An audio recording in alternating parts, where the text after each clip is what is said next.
Salut tout le monde et bienvenue dans ce premier coin lecture de juillet. Je suis Alexis Brott et désolé d'avoir mangé l'épisode de la semaine dernière. C'était nécessaire pour pouvoir finir de monter le fameux point culture, n'est-ce pas, sorti dimanche dernier sur Link the Sun. Si vous l'avez pas encore vu, évidemment, foncez, c'est sur les animaux préhistoriques et il est très bien. C'est pas moi qui le dis, c'est moi qui le dis, mais c'est pas moi qui le dis. C'est la poupou qui le dit, voilà. Si vous regardez le coin lecture sur YouTube, évidemment, pensez à mettre un like, pensez à vous abonner si vous écoutez le coin lecture, pardon, sur Spotify ou sur Deezer en podcast. Pensez à mettre les bonnes étoiles qui font du bien, car aujourd'hui, c'est un épisode spécial parce que nous allons lancer une nouvelle tradition et nous allons reprendre une tradition vieille de 3 ans maintenant. C'est incroyable. Alors, on commence par laquelle? On commence par la nouvelle ou on commence par l'ancienne? On commence par la nouvelle. Alors, on parlera de l'ancienne à la fin de la vidéo. À la fin de la vidéo ou à la fin du podcast. On parlait de Subgoal, rappelez-vous, le mois dernier. Alors, vous avez été nombreux et nombreuses à me suggérer des idées. Et il y en a une que j'ai bien aimée. Donc, on va commencer par quelque chose. On va commencer par un objectif relativement simple. Juste pour voir si l'idée prend en pratique. Alors, ça ne concerne pas YouTube, ça ne concerne pas Twitch non plus, et ça ne concerne même pas Patreon, dont je vous parle de temps en temps, mon Patreon évidemment. Pour cette fois, ça ne concernera ni YouTube, ni Twitch, ni Patreon. Cette fois-ci, ça concernera Goodreads. Goodreads qui est donc un site de lecture, hein, au cas où vous ne connaîtriez pas. Pourquoi Goodreads?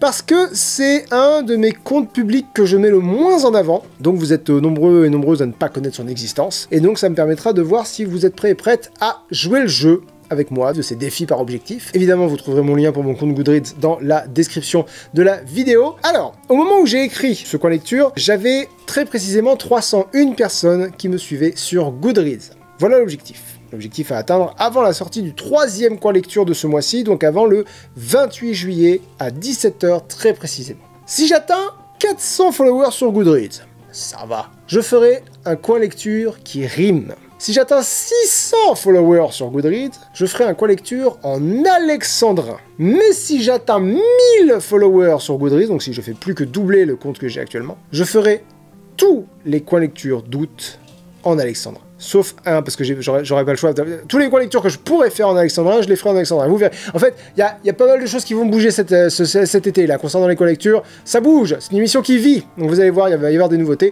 Dès ce mois-ci, d'ailleurs. Mais bref, si vous avez un compte Goodreads, vous pouvez me suivre. Si vous n'en avez pas, vous pouvez en créer un pour me suivre. Et comme ça, je vous tiendrai au courant de l'avancée de ce défi dans cette émission la semaine prochaine et dans 15 jours. Et donc, comme je vous ai dit, je vous garde la tradition ancienne pour la fin de cet épisode. Et il est plus que temps de parler de bouquins. Et en l'occurrence, c'est le mois spécial de tous ces livres qui m'ont été offerts par leurs auteurs et autrices. Et je les en remercie d'ailleurs très chaleureusement. Et nous allons ouvrir le bal avec La Cafette d'Amélie Van Huyz, que je connais mieux et que vous connaissez mieux sous le nom de Mimi, puisque c'est une Plectrion depuis pas mal de temps, hein. Je me demande même si c'est pas une des Plectrion des premières heures. Mimi Mélie qui a donc écrit un livre et qui me l'a envoyé. Comme je vous le disais, le thème du mois, c'est les livres qui m'ont été offerts par leurs auteurs ou leurs autrices. Pour la plupart d'entre eux, ça implique que je les connaisse personnellement, pour 3 d'entre eux, en tout cas 4. 3 d'entre eux seulement, je crois. Pour 3 d'entre eux, ça implique que je les connaisse personnellement. Pour d'autres, ça implique qu'ils ou elles sont déjà passés dans l'émission et que j'ai adoré leurs livres et qu'ils m'ont fait la gentillesse de m'envoyer leurs nouveaux ouvrages. Mais pour 2 d'entre eux, il s'avère que ces romans ont été écrits par des Plectrion. Vous savez, ce sont ces gens qui me soutiennent sur Patreon, donc avec lesquels j'interagis régulièrement sur le Discord des Plectrion. C'est un salon dans le Discord de la communauté Link the Sun, dont le lien est d'ailleurs toujours dans la description de la vidéo. En fait, si vous le savez pas, je vous l'apprends, j'ai une pile de livres de viewers dans laquelle je pioche une lecture par mois, au hasard normalement. Mais ce mois-ci, étant donné le thème du mois, j'ai fait passer 2 Plectrion devant tout le monde, une ce mois-ci et un le mois prochain, et j'en ai pas tiré d'autres au hasard. Voilà, j'ai décidé de faire ça ce mois-ci. Je peux entendre que vous estimiez que c'est injuste. Si c'est le cas, n'hésitez surtout pas à le dire. Faites-le moi savoir, et le mois prochain, je tirerai 2 livres au hasard, histoire de rétablir la justice impartiale du système. Et du coup, je peux vous parler du livre en toute décontraction, puisque j'ai pu converser avec l'autrice au fur et à mesure de ma lecture, donc elle sait déjà très bien ce que j'en pense. Lecture à laquelle j'ai mis un D, mais je vous arrête tout de suite, il faut pas que vous-même vous arrêtiez à la note, parce que mon ressenti est beaucoup plus complexe que juste j'ai pas aimé, c'est plus nuancé que ça. Mais bon, allons-y pour le résumé sur la 4e de couverture, qui, du propre aveu de l'autrice, et c'est un avis que je partage, pourrait être meilleur. Allons-y. La cafette est le coin des gens bizarres, seul refuge pour 11 étudiants en recherche d'identité. Elle se pose en lieu où les sentiments contradictoires s'expriment. L'amitié, l'amour, la recherche de confiance en soi, les trahisons, autant de problématiques compliquées auxquelles tout adolescent est un jour confronté. Parfois, les émotions débordent, ouvrant des issues explosives aux rivalités sous-jacentes. Mais n'est-ce là l'une des voies de la découverte de soi ? N'est-ce là ? Ce primo-roman d'Amélie Van Nuys, théâtre de la recherche introspective du moi, nous propose à travers une plume déjà bien affûtée une plongée dans le monde contemporain de nos ados, où, confrontés à la réalité sociale d'un lycée de province, ils deviennent les héros de leur propre vie. Une lecture incontournable, a écrit G.F. Spencer en 2024. Et la couverture est donc de Laurence Peggy. Donc ouais, la quatrième, même après avoir lu le livre, hein, c'est toujours pas. Alors, j'ai vraiment pas mal de choses à dire au sujet de ce livre. Alors, je vous dirais bien que ma lecture a été teintée, parce que du coup, je conversais avec l'autrice pendant la lecture, mais en vrai, elle a mis tous ses réseaux sociaux à la fin de son roman, donc si vous voulez lui parler, vous aussi, c'est possible, avec bienveillance toujours, hein, évidemment, je vous fais confiance là-dessus.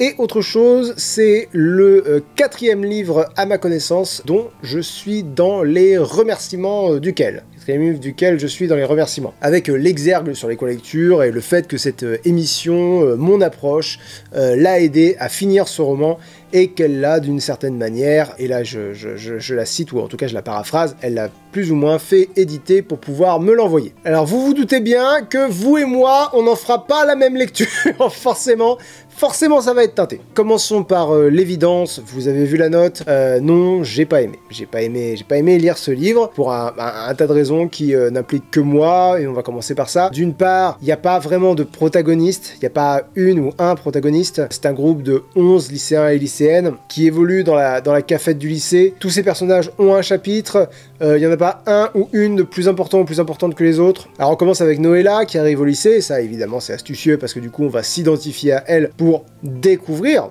tout le monde. Mais ensuite Noëlla, c'est 9% de l'histoire du coup, au même titre que tous les autres. 9,9% de l'histoire. Impossible de s'identifier quoi si vous voulez. Impossible de s'identifier à un personnage auquel on revient jamais forcément. En fait, j'étais vraiment en mode, je suis un autre lycéen dans ce lycée, ou bien je suis un pion, enfin voilà, je suis dans cette cafette, moi, j'irai nulle part parce que j'existe pas dans le livre, si vous voulez. Sauf que les personnages non plus, on peut pas dire qu'ils aillent quelque part. Ils ont des problèmes chez eux, il leur arrive des trucs, mais pour beaucoup, je parlerai pas vraiment d'arc narratif. Et ça, c'est le genre de truc que tu peux tenter si t'es un auteur ou une autrice plus que confirmé, j'ai envie de dire. C'est évidemment le genre de règles dont on peut essayer de s'affranchir quand on les maîtrise par cœur d'après moi. Parce qu'en plus du coup, pour moi, c'était juste des ragots de lycée quoi.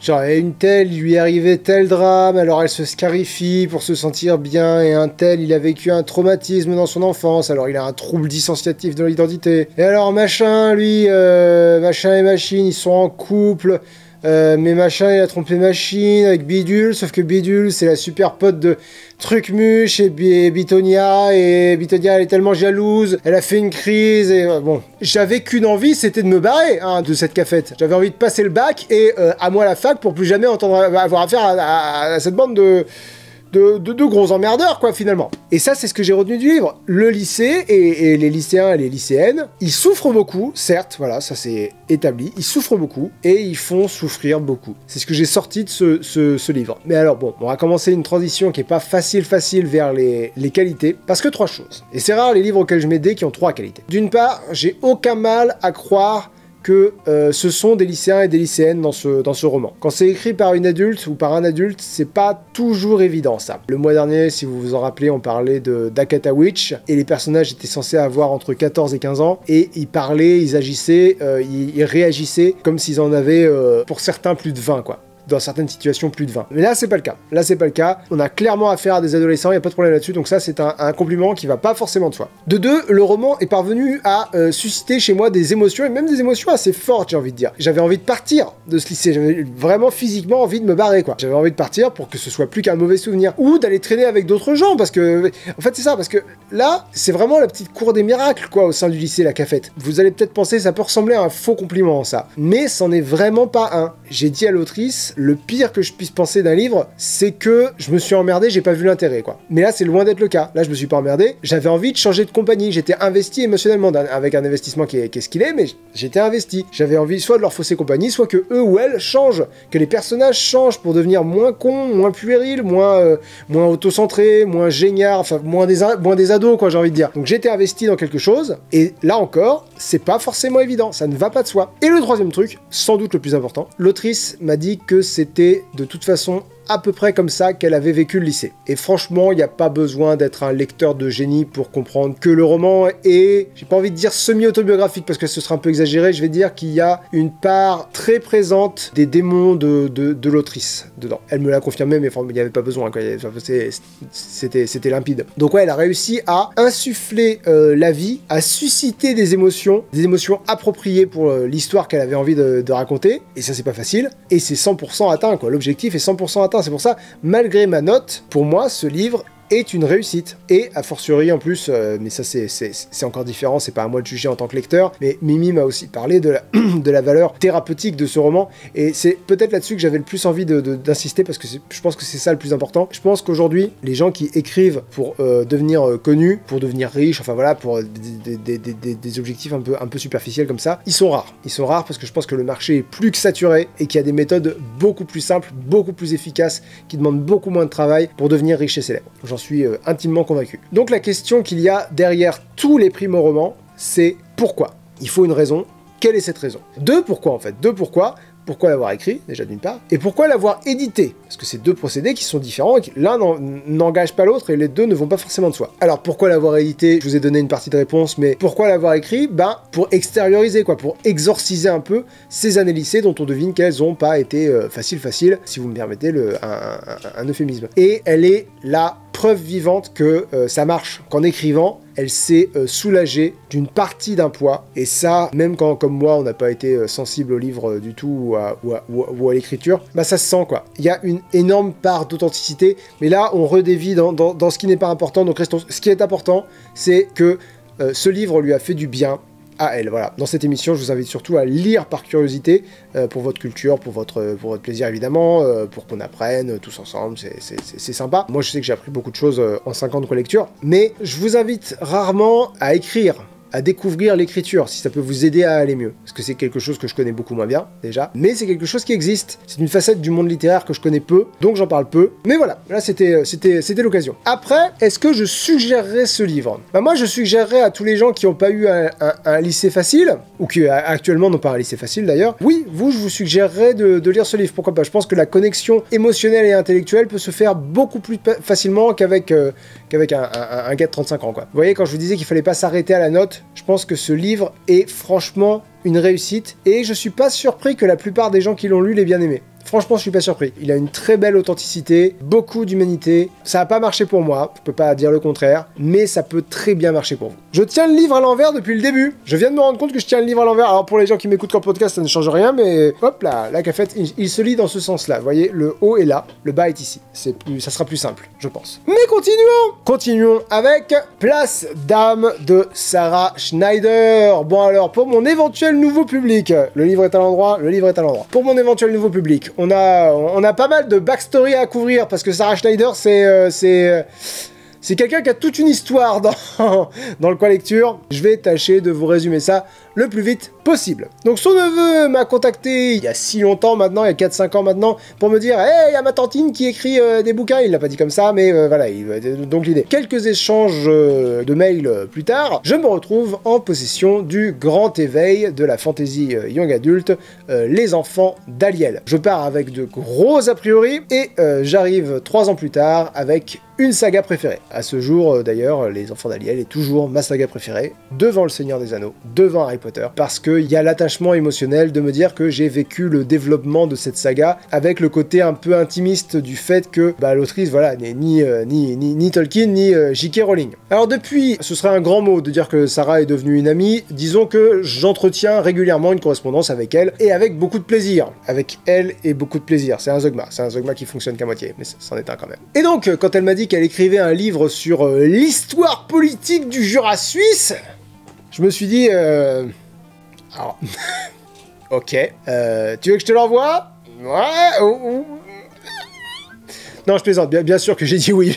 Le style de Sarah, ça a toujours été un de ses points forts, enfin c'est un des points forts des Enfants d'Alien en tout cas. Mais évidemment, vu que j'apprends jamais une leçon, je commence ma lecture de Place d'Âme avec de gros a priori. Mais bon, lisons le résumé. Qui, particularité de la collection Ludomir, je sais pas si vous vous rappelez la collection Ludomir de PVH, résumé qui a la particularité d'être sur la couverture, la première de couverture. Le surnaturel habite le Jura, imprègne ses pâturages et lie ses habitants à leur région par un attachement particulier. Certains êtres sensibles ont le don de percevoir cette magie. Ils souffrent dans leur chair quand on agresse leur terre. Au XVIIe siècle, on les brûlait pour sorcellerie, et si l'un d'eux vivait à notre époque dans des paysages défigurés par une place d'armes, et s'il réveillait quelques combattants défunts pour reprendre la lutte et rendre à la nature sa magie perdue. L'illustration est magnifique et elle est de Richard Henry. Alors, encore un tout petit peu de backstory avant de parler de mon retour. Sarah m'en a parlé pour la première fois de ce livre-là, début 2023, je crois, si mes souvenirs sont bons. Ils sont flous, forcément, début 2023, mais c'est plus ou moins une commande, c'est plus ou moins un livre de commande, en partie en tout cas, parce qu'il devait donc sortir là pour juin 2024, parce que c'était les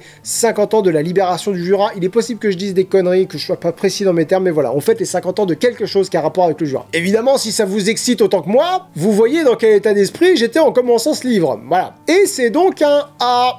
Et si vous me suivez sur Goodreads, vous savez que ça a été un A très graduel. Il est parti de... Bon, je le lis, mais c'est par politesse. Il est parti de C pour remonter lentement mais sûrement vers un Ah, au début, ça part en uchronie, donc voilà, on est en 74, il y a un gars qui est méga important, Roger Shafter, il s'appelle, j'ai jamais entendu parler évidemment, qui fait un discours le 23 juin 74, je vous passe les détails techniques, c'est un discours politique, voilà, parce que je suis méga qui chasse en histoire, mais Roger Shafter, du point de vue de l'histoire, vu par un con pour des cons, c'est un gentil, il est dans le camp de ceux qui voulaient que le Jura soit libre et il a gagné. Je suis désolé, il va falloir faire un petit effort de tolérance quant à mon ignorance, là, les Jurassiens, vraiment désolé. Et donc, dans le discours de ce cher Shafter, il a fini par dire la phrase apparemment passée dans la postérité, « Il pleut la liberté ».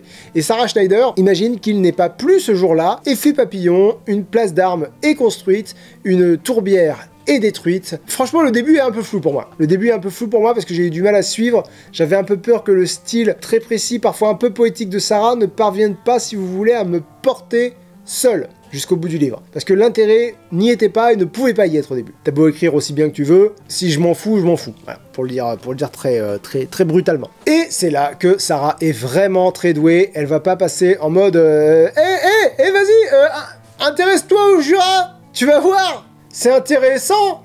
Non, elle est plus intelligente que ça. Elle va taper sur plusieurs niveaux d'universalité pour atteindre un maximum de gens, et notamment moi-même du coup, droit au cœur. Comment elle va s'y prendre? C'est une double histoire déjà, qui se passe à quelques kilomètres et à quelques siècles d'écart. L'histoire parallèle entre Jehan, un adolescent, Jehan, J-E-H-A-N, un adolescent de 1651 qui est fils de paysan, et Matisse, qui est à peine plus âgé, et qui vit en 2024 à quelques kilomètres de là, donc dans le Jura suisse. Et Matisse voit la tourbière de son enfance se faire massacrer pour que l'armée y construise un aérodrome. Donc déjà, très bonne idée de raconter une histoire d'insurrection et de soulèvement contre l'injustice par le biais de deux adolescents, parce que bah, on a tous été adolescents ou adolescentes, donc d'emblée, ça va parler au plus grand nombre, donc ça c'est un très bon point. Deuxième astuce, y intégrer un élément de fantastique, voilà, Matisse croit voir des fantômes et des fantômes de militants, et ces fantômes essayent de lui faire comprendre quelque chose. Alors, est-ce qu'ils sont réels? Est-ce que le jeune homme délire plein pot? Et bien ça, j'ai envie de dire, le mystère sera exploré. Et ces fantômes sont décrits comme identiques à ceux présents sur les affiches de Koguff, j'espère que je prononce bien, Koguff, j'en sais rien. C'est un peintre engagé qui a fait plusieurs affiches pour sauver les franches montagnes. Quand il y a du fantastique, c'est un peu plus excitant aussi, si vous voulez. Surtout que les fantômes sont également à l'œuvre en 1651. Sauf qu'en 1651, évidemment, on pensait pas fantôme, on pensait sorcellerie. Et dans ce livre, d'ailleurs, on assiste au procès d'une sorcière, et là, j'aimerais aussi saluer l'énorme travail de recherche historique qui a été abattu pour écrire ce livre, parce que Moi, en tout cas, ça me paraît en tout point conforme à tout ce que je sais des procès de sorcières. C'est une figure qui m'intéresse un peu, les sorcières, parce qu'elle est assez centrale quand tu t'intéresses au féminisme, même de loin, quand tu t'intéresses à ces mouvements-là. Et ouais, dans le livre, tu sens qu'il y a eu un travail très sérieux de fait, très rigoureux à ce niveau-là. D'une façon vraiment très ingénieuse, les vies de Jehan et de Matisse riment. Ils ont tous les deux dans leur vie une autorité qui ne les écoute pas et qui essaye de leur mettre des bâtons dans les roues. Ils ont tous les deux dans leur vie une vieille personne considérée comme un peu folle par la société qui va leur mettre des idées de liberté, de rébellion en tête. Pour Jehan, ça va être sa grand-mère Tiennette, un peu herboriste, qui est bien sûr suspectée d'être une sorcière. Pour Matisse, ça va être Alcide, ancien membre des Béliers, ancien militant, vieillissant, que tout le monde considère comme un peu fou lui aussi. Enfin voilà, ces deux personnages-là sont mis au banc de deux sociétés qui ont plus en commun finalement que ce qu'elles aimeraient penser. Que ce que la plus récente en tout cas aimerait penser. Ils ont tous les deux du mal avec leur père. Alors Jehan, son père lui casse la gueule, alors que Matisse, il essaie juste de museler le besoin de révolte de son fils. Donc deux époques, deux méthodes, j'ai envie de dire quand même. Et ça, voilà, la rébellion contre les parents, c'est une révolte à laquelle on peut presque toutes et tous s'identifier. Et en fin de compte, c'est moins par le style que par les personnages que Sarah arrive à capter l'attention, parce qu'au départ, tu t'en fous un peu du Jura, finalement, mais comme tu t'en fous pas du tout, ni de Jehan, ni de Matisse, ni de Tiennette d'ailleurs, surtout pas de Tiennette, meilleur personnage du roman Tiennette, ni d'Alcide, etc. Et comme cette histoire d'indépendance du Jura est très importante pour elles et eux, bah tu finis par t'intéresser à cette histoire, et elle finit par t'importer autant pour toi que pour... Enfin, autant pour toi que pour eux, non plus pour elles et eux, mais finit par t'importer aussi. D'ailleurs, là encore, très bonne idée du livre, il s'achève sur un petit mot de l'autrice pour nous donner quelques références et pour préciser aux lecteurs et aux lectrices ceux qui révèlent de l'histoire et ceux qui révèlent de la fiction. Et ça, c'est une très très bonne idée. Et le plus incroyable dans tout ça, c'est que même en étant un peu conscient du travail de recherche un peu fifou qu'il y a derrière, parce que je vous ai dit, on se parle de temps en temps avec Sarah, donc elle a eu l'occasion de me parler un peu de tout ce travail-là, en lisant le roman,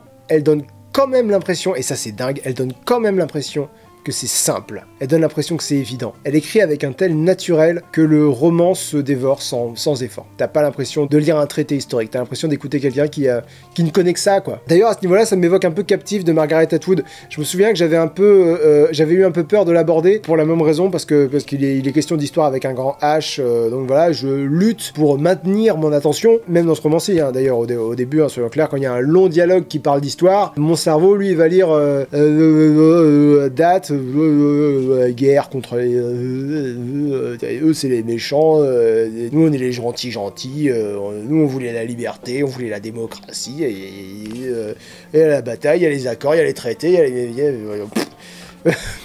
Donc forcément, quand tous les dialogues sonnent comme ça, forcément c'est un peu difficile d'être investi. Mais là, c'est un peu plus ma faute que la faute de quelque auteur ou quelque autrice que ce soit. Et ben, comme Margaret Atwood avant elle, Sarah a réussi à me faire kiffer, retourner dans le passé, à une époque et à un endroit desquels je ne connais rien, et à adorer mon voyage. Et je suis pas très voyage en plus. Donc, est-ce que je le recommande? Bien sûr, je le recommande déjà à tout le monde, mais plus particulièrement peut-être à tous les révoltés, tous les indépendantistes, tous les jeunes. Et si vous êtes jurassien ou suisse, évidemment, c'est une tranche histoire de votre pays. J'ai pas envie de dire ça peut que vous intéresser, mais ouais, ça va vous intéresser d'autant plus. Et cet avis vient de quelqu'un qui, un, baille dès qu'il s'agit d'histoire, et deux, vit de l'autre côté de la France par rapport à chez vous. Et nous allons terminer avec Easy a disparu de Bruce Benamran. Il est où? Il est là, formidable. Alors Bruce est évidemment un confrère youtubeur, mais c'est aussi et avant tout un ami. Là, il n'y a aucune réserve à avoir à ce niveau-là. Donc évidemment, je suis très biaisé dans mon jugement. Donc voilà, appliquer une saine dose de scepticisme à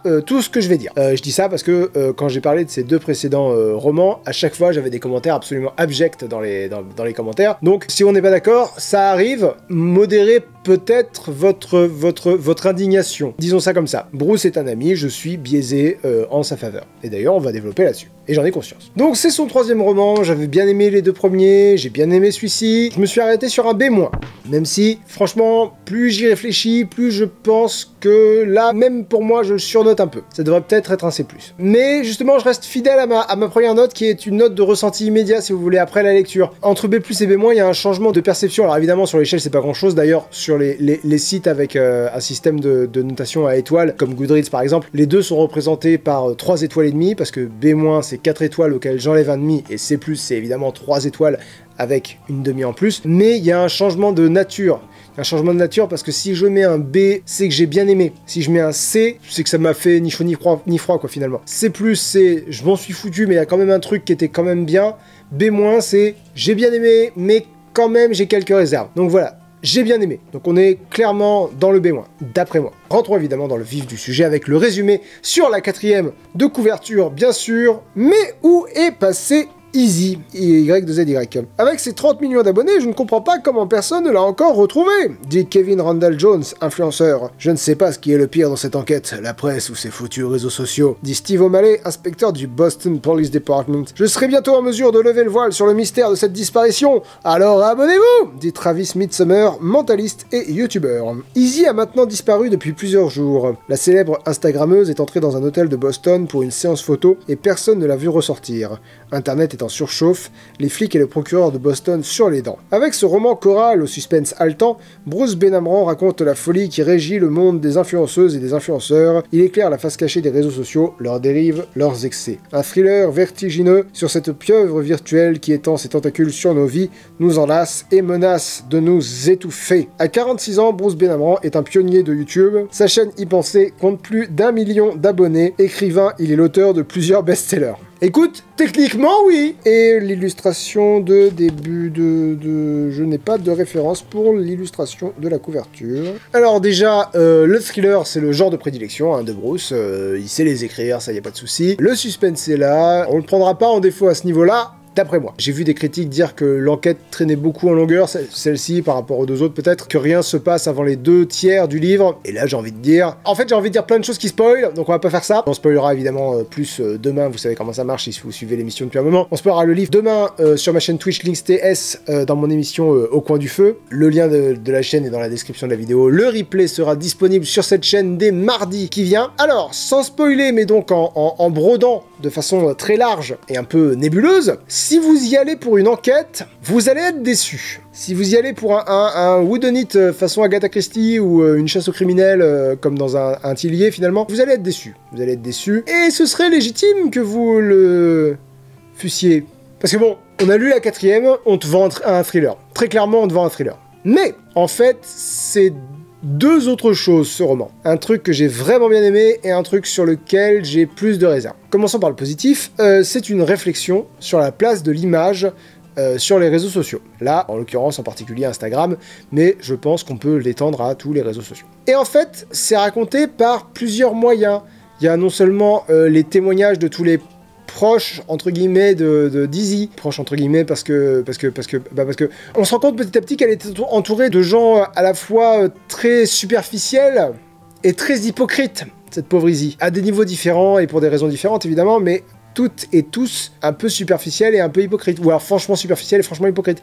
Et justement, c'est l'intérêt des 2 premiers tiers du livre, c'est cet effet un peu vertigineux de commencer le roman avec donc cette pauvre Izzy volatilisée en plein Boston, une jeune femme évidemment parfaite, qui a une vie parfaite, une Instagrammeuse, voilà, maîtrise aussi également parfaite de son image et de sa vie. Bref, cette pauvre Izzy n'a jamais fait de mal à personne et elle a disparu. C'est à la fois un exemple pour la jeunesse, c'est une businesswoman accomplie, c'est l'intégrité incarnée, et petit à petit évidemment, on lève les voiles un par un, on enlève les couches de l'oignon sur elle, quoi, sur elle en tant que personne, par ses entretiens avec la police, donc je dis dans le cadre de l'enquête. Ça rappelle d'ailleurs un peu Citizen Kane, cette structure-là, le fait d'en apprendre plus sur la protagoniste avec des entretiens avec ses proches. Citizen Kane, référence qui parlera à tout le monde, hein. Citizen Kane, je suis sûr que la grande majorité d'entre vous a vu Citizen Kane, évidemment, hein. Citizen Kane, ça, c'est l'universalité à la porte de chacun. Et en plus de ça, de façon un peu rentre dedans, mais ça ressemble au style de Bruce,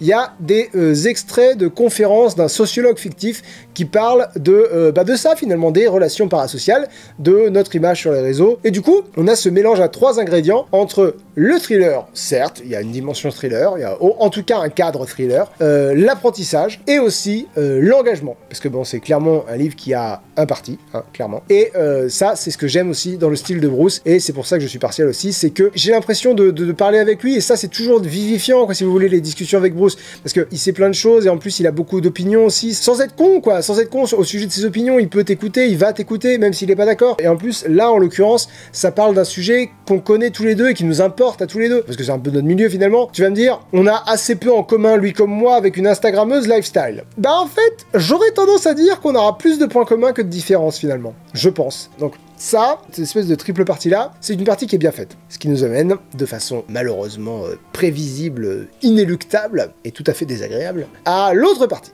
Il y a toute une dimension que je qualifierais de métaphorique dans ce roman, qui vient en fait carrément au fantastique, à un moment donné. Un peu comme La Ligne Verte, si vous voulez. Le film ou le livre est ancré dans la réalité, mais il y a quand même une dimension fantastique, qui a quelque part trait au métaphorique. Et pour moi, cette dimension-là, elle est maladroitement menée. Je pense que soit il fallait l'assumer davantage, soit la virer complètement. J'aurais préféré l'assumer davantage. Parce qu'en fait, ça aurait été dommage de la virer complètement, parce que c'est une bonne idée. C'est une bonne idée, mais c'est une bonne idée qui jure un peu avec le reste du roman, parce que du coup, le roman se trouve un peu le cul entre deux chaises, le cul entre deux genres, si vous me permettez. C'est un thriller, oui, ou c'est une fable. Lui, il parle de fable, mais c'est aussi un thriller. Et du coup, c'est... Mais sur cette idée-là, cette idée de mélanger les styles, elle peut être fameuse, hein, ça peut très bien fonctionner. La conjonction des genres, c'est quelque chose qui peut être vraiment, vraiment génial quand c'est bien fait. Mais c'est hyper délicat. C'est hyper délicat, et pour moi, là, on n'y est pas, malheureusement. J'ai dit ça comme ça à Bruce, parce qu'évidemment, je lui ai parlé avant de faire cette vidéo. Je lui ai dit que, alors que j'étais super investi dans l'enquête, quand il commence à y avoir du fantastique, bah, j'ai pratiquement perdu tout intérêt, parce que, en fait, les règles du jeu ont changé au milieu de la partie. Tu lis un thriller, tu lis une enquête, donc voilà, atmosphère 100% réaliste, évidemment, ça fait partie des prérequis, j'ai envie de dire, des axiomes de base, on va dire ça comme ça. Et on est sur un jeu de piste, donc tu cherches avec l'enquêteur. Tu peux baser tes réflexions sur le monde réel, mais aussi sur l'espèce de magie des réseaux sociaux, les faux semblants, les comptes anonymes. Tu sais qu'il y a une part de mystère, donc forcément, tu sais que la solution peut venir de là, de cette dimension très... Est-ce que c'est ésotérique le mot que je cherche? Je crois que c'est ésotérique le mot que je cherche. Des réseaux sociaux. La dimension un peu occulte, c'est pas ésotérique, c'est occulte. Des réseaux sociaux. Du coup, qu'est-ce que tu fais? Tu jettes constamment un coup d'œil par-dessus l'épaule des enquêteurs. Sauf que là, si tu fais intervenir un élément fantastique, bah absolument toutes les pistes sont ouvertes. J'allais dire, Izzy peut très bien être un extraterrestre, mais en fait non, parce que si tu admets la présence d'extraterrestres, alors une piste est ouverte, ou quelques pistes, peut-être que machin est un extraterrestre, peut-être que machin a été enlevé par des extraterrestres, mais si on est dans un monde où le fantastique existe, là, Izzy peut avoir littéralement disparu, et l'enquêteur ne court après rien. Peut-être que tous les personnages sont easy, et que du coup c'est une sorte de rêverie comme ça. Et en fait, quand t'en es là, et que t'as l'enquêteur qui est toujours en mode certes, mais que faisiez-vous dimanche à 18h Qu'est-ce que t'en as foutu de ce qu'il faisait dimanche à 18h? Il y a une dimension fantastique qui est là, quoi. Donc le gars à 18h, il peut bien faire ce qu'il veut, c'est plus l'enjeu, quoi. Et clairement, la réponse est ailleurs, la réponse est à chercher ailleurs. Et c'est ce qui est un peu frustrant, en fait. C'est que les deux dimensions fonctionnent, mais séparément. Si tu supprimes le fantastique, le thriller fonctionne très bien, il n'y a rien à dire, il n'a pas besoin du fantastique pour fonctionner. Donc ouais, voilà, si vous avez les mêmes doutes que moi vers les 2/3 du livre, rassurez-vous, les règles du jeu ne changent pas vraiment. C'est-à-dire que vous continuez à lire le même livre, vous pouvez rester en mode monde réel, ça pose pas de problème. Et la partie métaphorique est assez juste et bien pensée, c'est juste que d'après moi, bah, les deux se mélangent mal, quoi. Les deux se mélangent mal, ou auraient pu se mélanger mieux. Mais j'aurais quand même tendance à vous le recommander, évidemment. C'est un thriller qui est très chouette, je vais pas dire le contraire. Et le style de Bruce est ce qu'il est, il est un peu cynique. Alors il est bien renseigné, parce que c'est un gars qui fait bien son taf. Bref, le style de Bruce, moi c'est un style que j'aime beaucoup, et je pense sincèrement que ça vaut le coup d'œil. Voilà, c'est déjà la fin de ce premier coin lecture de juillet, et avant de relancer la tradition du premier coin lecture de juillet, évidemment, comme on fait tous les ans depuis 3 ans maintenant, j'aimerais vous remercier, et j'aimerais surtout remercier mes Plectrions de niveau 3 et plus, en l'occurrence Pepito, Eutonian, Guillemot, Lisa, Jolev, Matt Chameau, Boulix, Lilith et Mimimeli. Le hasard fait tellement bien les choses, parce qu'évidemment, je range au hasard les Plectrions de niveau 3 et plus que je remercie par vidéo. Merci beaucoup à vous, merci beaucoup à LZE, merci donc pour leur soutien, et merci à vous pour avoir regardé / écouté cet épisode. Mais c'est le premier coin lecture de juillet, les anciens et les anciennes savent ce que ça veut dire, il est grand temps de lancer le concours pour le coin lecture spécial vos suggestions de décembre. Donc vous savez quoi faire, vous venez sur YouTube si vous n'y êtes pas, et vous me suggérez des livres dans les commentaires. Soyez sympa, un seul livre, et un livre, pas une saga, pas un auteur, pas un personnage. D'ailleurs, s'il vous plaît, précisez l'auteur ou l'autrice. dans votre commentaire. En fait, juste soyez le plus précis possible, parce que si je trouve pas votre suggestion facilement, je vais pas chercher. Il y a beaucoup de gens qui suggèrent des trucs, donc je vais pas passer 2 heures sur votre suggestion à vous. Je passe à la suivante. Et je vais pas vous demander, excuse-moi, t'as dit tel titre, mais il y a 3 auteurs qui ont écrit un truc avec ce titre-là, donc auquel tu... Non, je vais dire, hop, ok, pas clair, je passe à autre chose. Donc là encore, cette année, j'accepte les romans, mais aussi les pièces de théâtre. Mais c'est tout. Pas d'essais, pas de livres de cuisine, pas de biographie, pas de BD, pas de manga, pas de comics, etc. Et pas de poésie, parce que je ne me sens pas apte à évaluer la poésie, tout simplement. Le théâtre, par contre, ça devrait le faire. Le théâtre, je pense que ça devrait le faire. Certains de mes livres préférés sont des pièces de théâtre, donc voilà. Suggérez-moi tout ça, je prendrai vos 480 premières propositions. Donc si vous voyez qu'il y a moins de 480 commentaires, c'est que vous pouvez encore complètement proposer. Et franchement, je pense que jusqu'à 600 commentaires, vous pouvez proposer, parce qu'il va y avoir des doublons, il va y avoir des gens qui vont commenter, mais pas pour suggérer des livres, donc jusqu'à 600 commentaires, considérez que vous pouvez encore proposer. Et donc je mettrai les 480 premières propositions dans le tournoi pour le Quoi Lecture spécial Vos Suggestions, qui aura donc lieu en décembre. D'ici la semaine prochaine, je vous souhaite à toutes et à tous une très bonne semaine. N'oubliez pas d'aller me suivre sur Goodreads, évidemment. On se retrouve demain sur LinksTS, sur Twitch, au coin du feu, pour parler donc des livres abordés dans cette vidéo. Très bonne fin de journée à toutes et à tous. Ciao!